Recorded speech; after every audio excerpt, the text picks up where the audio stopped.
Booktube. My name is Elizabeth. Welcome or welcome back to my channel, Bookies and Books.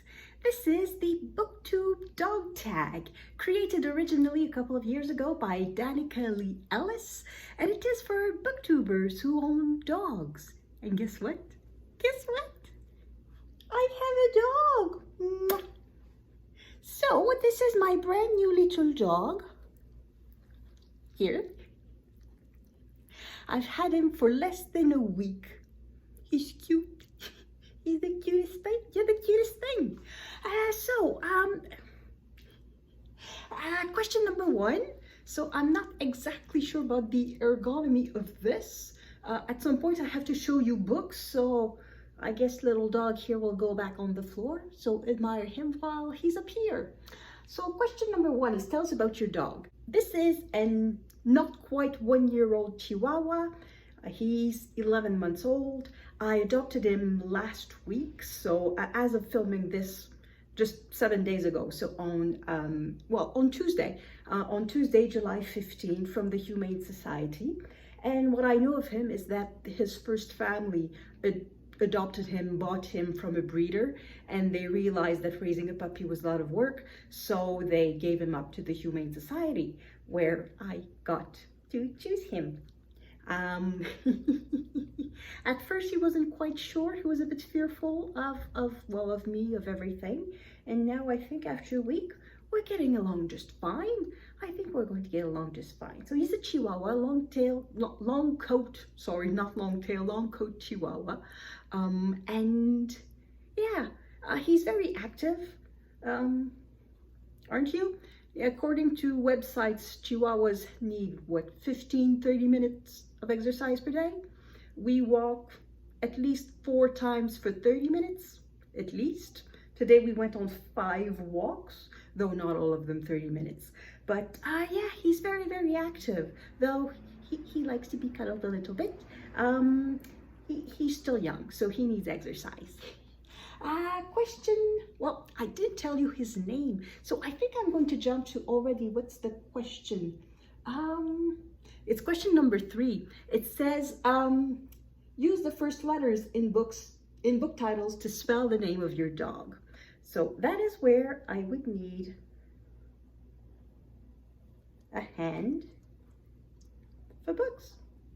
Okay, we're good. We're still good. So book number 1 would be Pride and Prejudice, followed by Anne of Avonlea by Lucy Montgomery. The first one was by Jane Austen. And then we have Rob Roy. I hope you can guess the letters. And then the alliterative titles stop here because I don't have a book with 2 Ks. Oh, okay, you're tired. Floor time. And then it is King Lear,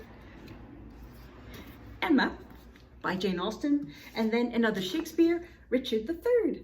And that spells Parker. The reason I decided to call him Parker, I was thinking for a while of getting a dog. However, I decided to get a dog in June. And I was reading Mansfield Park and I was deciding to get a dog, and I was thinking of dog names. What would make a good dog name? So I was reading the book and thinking of dog names, and I was looking at the characters, and some character names in there do not make good dog names, like Edmund. I don't know. I don't see myself calling a dog in the park, Edmund, come here. Same thing for Fanny. Ooh, that one did not age well. Well, in Britain, worse than in North America. And then there was Rushworth.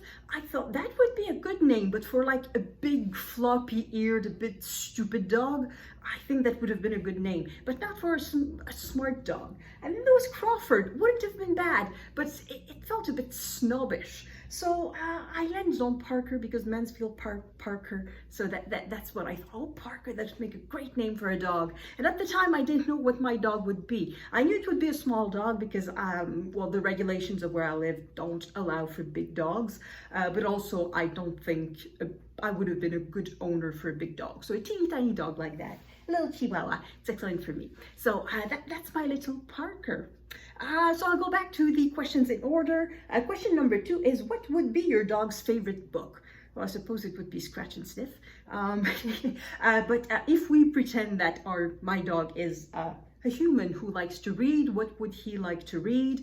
And I assume, given his personality so far, it would be travelogues, a lot of travel tale and explorations, because he loves to go on walks and just sniff everything, and on long walks, as I said. Well, long walks. For a Chihuahua, I think 30 minutes, 40 minutes is rather long. Question number 4, what's your dog's relationship with books? He doesn't have much of a relationship with books, perhaps a bit of a relationship of envy. I haven't read much in the past 7 days. I spent a lot of time taking care of my little dog, but the few times I managed to sit to read a book, he sort of gave me a bit of side eye, like, why do you want to do that instead of playing with me? Perhaps it's just in my head. He's not complaining, he's not barking, he's not whining. He's a very, very good dog, but that's the impression that I have, that he would rather I play with him than just read a book. But as I said, in the past 7 days, I think I've read 100 pages at most. No, I read 150 pages very exactly, because that's the number of pages I had left to read in my last of the Booktube prize books that I have to read for the Booktube prize. I had 6 books to read for it's now the 3rd round. I was in the middle of the last book that I had to read. I had 150 pages left, and then I got a little dog, and then I was wondering, am I going to be able to finish on time? And I did. Anyway, so I haven't read much in the last 7 days. And then we are at question number 5. What's your favorite book with a dog? Funnily enough, I'm not much of a dog person. I think Booktube played quite a bit of a role, not just Booktube, but a lot of people on Booktube have dogs, and also in my real life, a lot of my friends have dogs.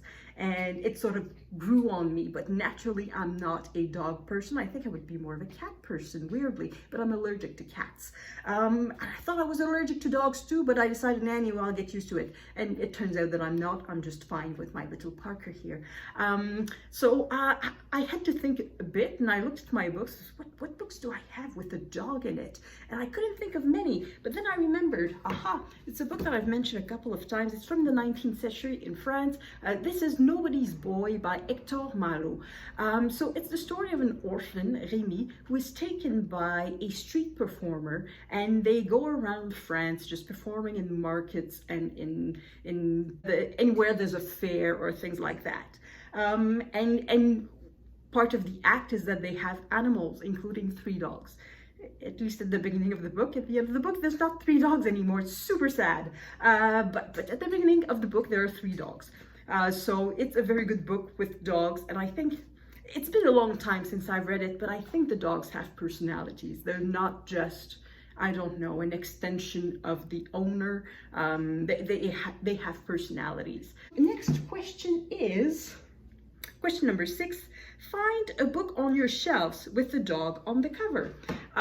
My first thought was, oh, I have a collection of Chekhov short story that is titled The Lady with the Little Dog. And I thought, haha, that's going to be great, because I am now the lady with the little dog. And then that book cover did not really have a dog on it. There was a woman seen from the back, and there was a bit of the head of a dog that was sort of kind of showing above the shoulder, but barely. So instead I found this.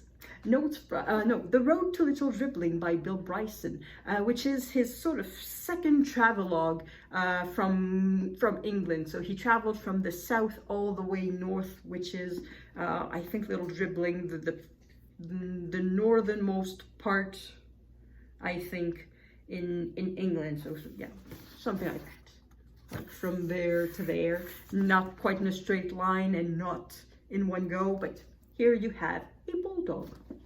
And the next question is, and I think it's the last question, find a book on your shelves with a dog on the cover. And that's a book that I bought recently with an event that is coming up in mind. That is Garbagus, and this is Murder Always Barks Twice. So there's a corgi on the cover, and the corgi is part of the story because the corgi is the companion of the detective, and he's not just like the friendly companion that is, I don't know, just helping him relax or things like that. He's helping to solve the crimes because he is a talking dog. So if that's not garbage, I think it's wonderfully sweet garbage. Well, I haven't read it, but I assume that it's going to be just wonderfully sweet and cozy garbage. A corgi who talks. So that's my answer for the this last prompt. And the last prompt is in fact, well, who do you tag? I'm not going to tag anyone because that tag is 2 years old and I don't remember who did it and who didn't do it. The only thing I'm going to say is if you've joined Booktube in the last couple of years and you have a dog and haven't done the tag, consider yourself tagged. Or perhaps you were then on Booktube and have since acquired a dog like I did. So in that case, you are tagged too. So that's it. Thank you everyone for watching this, and I will see you in the next video. And I don't know how I'm going to do that, but I'd like to insert a few images of my dog once in a while. I'd like to find a way to film where just naturally my dog would be in the frame, but the problem is he's a Chihuahua, so he's like 12 inches tall. So unless I film, and not even, I tried filming sitting on the floor and he's still under the camera.